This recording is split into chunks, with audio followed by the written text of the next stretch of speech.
Hey guys, it's Kevin at WatchHimTrade.com. I want to talk to you today about something that comes up a lot when I talk with beginning traders and investors. And that is the idea of buying and holding triple leveraged ETFs. Triple leveraged ETFs exploded during the financial crisis. They became very popular in 2009, 2010 because they offered people a way to get leveraged on indexes like the S&P 500 and sectors like gold mining and financials and whatnot. For those of you who don't know what I'm talking about tickers like UVXY, UPRO, FAS, FAZ, DUST, and NUGT, among others. These are all triple leveraged ETFs, and they're very attractive to beginning traders because in theory, if the S&P 500 goes down 1%, then UVXY, which is a triple leveraged bearish ETF, is going to go up 3%. However, I'm going to show you today why that's not true and why these things burn money through your pocket if you hold on to them. They are strictly trading vehicles. So first thing I want to show, number one, all of these ETFs have what is called a prospectus, and these are just disclosures that the people who make the ETFs, the people behind them, are required to share with the investing public so that you don't get burned. Now the problem is most people, the average Joe, doesn't even know what a prospectus is, doesn't even know how to find it. So how did I find this website right here? This is Direxion ETF's website. Direxion is the company or the fund that makes a lot of the triple leveraged ETFs that are the total pieces of shit. So what you need to know, if you want to look something up, just go to Google and type in FAS prospectus with that word.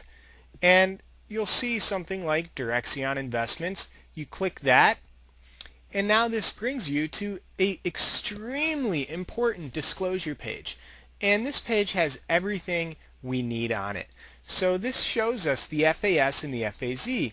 And you can see that the Direxion Daily Financial Bull and Bear triple leveraged shares seek daily investment results of 300% or 300% of the inverse or opposite of the performance of the Russell 1000 Financial Services Index. So right off the bat we get a couple important disclosures that we need to pay attention to. Number one, daily investment results. It seeks daily investment results. Number two, it's tied to the Russell 1000 Financial Services Index. Number three, there is no guarantee the fund will meet their stated investment objectives. So basically what they're saying is, hey, here's our objective, 300 to 300% of the inverse, but scratch that because we're probably not going to do that. We don't guarantee that. Now that's a general disclaimer. Everybody says we don't guarantee. But I want to show some other points here that cause me to be extra suspicious of this one. You scroll down and it talks about the key benefits. And there's a sentence here that's extremely important to read. It says they seek daily goals and should not be expected to track underlying index over periods longer than 1 day. They should not be expected to track the underlying index over periods longer than 1 day. So what this means is they're telling you, hey, if you want to try and get 300% of the inverse or 300% return on the underlying, which is the Russell 1000 Financial Services Index, you better buy it and sell this thing every single day. You cannot hold it because if you hold it, it's not going to track it on the day-to-day basis. And now you can see the most glaring aspect of this is if you go look at the performance. So FAS, which is the Financial Bull Index, is down 4% since inception, which was in 2008. FAZ, which is the Bear Index, is down 61% since inception, which was in 2008. Now, November 2008 was near the very bottom of the bull market, or the bull market of the last few years. So you look at the daily financial bull, and this is where people get so messed up. They think, oh man, if I would have bought a 3 times leveraged ETF at the bottom in 2008, I'd be killing it. Actually, no, you'd be down 4.7%. And how is that possible? So then what you need to do is you need to look at the Russell 1000 financial services index here, which we can find. It's $RIFIN on stockcharts.com. And we look at this index, and you look at the index over the last 5 years,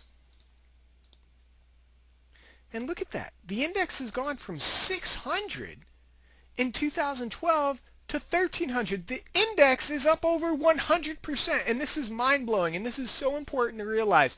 So the index that this 3 times bull ETF is going to track is up over 100%. But if you look at this 3 times bull ETF over the last 3 years, it's only up 15%. So, which would you rather buy? The index, which is up 100%, or the FAS, which is only up 15%? Clearly, in this example, the FAS is complete shit, and you should stay far away from it. If you think financial service stocks are going higher, then just buy the index. Buy something like a RUT call option or an IWM call option, or something even more focused in the financial services space like XLF, something of the sort. Bottom line, stay away from these. They are meant as trading vehicles only, and this isn't my opinion. Remember, this is the company that creates this fund's opinion. They are stating it as a fact. Okay? Magnify your short-term perspective. Magnify your short-term perspective. The funds should not be expected to provide 3 times or negative 3 times the return of a benchmark's cumulative returns for periods greater than a day. They are telling you right there, do not rely on us to track the underlying other than 1 day from open to close, and then the next day it resets. And now you can see this across every single 3 times ETF here. We're looking at NUGT and DUST, 2 very popular gold mining ETFs, and they've got the same exact disclosures. And you go down and you look at their performance. Look at these. Now, NUGT, the bull ETF, is down 57% since inception, and DUST is down 47% since inception. So no matter if you thought gold was going higher or gold mining stocks were going lower, it doesn't matter which one you bought here, you still lost 50% if you held on to it. Again, trading vehicles only good for 1 day at a time. Most glaring, this is something that happens all the time. UVXY. This is the one that people, I just think, are so confused on, because they see it and they say, okay, if the market goes down, UVXY is going to go up. So if I think the market's going to crash over the next year, then I should just buy UVXY, hold on to it, and wait for that crash. No, doesn't work like that. UVXY, same exact disclosures as the FAS and FAZ that we just went over. And this is just comical here. You look at the returns for UVXY, and this thing is down 90% since inception. 90% since inception. Okay? So that's just total crap right there. And now you say, well, what about the other one? What about the one that goes up if the market goes up? Oh, you mean UPRO. UPRO seeks daily investment results that correspond to 3 times the daily performance of the S&P 500. So, if we look at a chart of the S&P 500 over the last 5 years, this thing has doubled. Okay? Look at the S&P. It was down at 1100 back in late 2011. Now it's up near 2200, just about a 100% return. So man, you think, okay, well, if the S&P is up 100% over the last 5 years, then UPRO's got to be up 300% over the last 5 years. Wrong. You lose. You lose again. UPRO is only up 40%. Sorry, that's since inception. UPRO is only up 32% over the last 5 years. So which would you rather have, the 100% by the S&P 500 or the 32% that you think this fancy ETF is generating for you? You are so much better off if you think the market is going way higher. Just buy the SPY, SPY. If you think the market's going way lower, short the SPY. Do not trade any of these names for long-term holds. If you're going to trade them, buy them at the open, sell them before the close, because anything else, you're setting yourself up for failure. And don't tell me about the one time or two times that these gapped up, because I'll go ahead and I'll show you 1,000 other times that these went down every single day, and they've just been bottomless pits. And I'm not exaggerating. These are bottomless pits. It's down 90%, UVXY. NUG and Dust are down 50%. Both of them. Lose-lose situation. FAZ is down 60%. And FAS is down 4%. Lose-lose situation. These are bottomless pits. They will take your money. So don't be one of those noob idiots that thinks you're going to make a killing by buying and holding one of these things and catching a big move, because it is not going to work.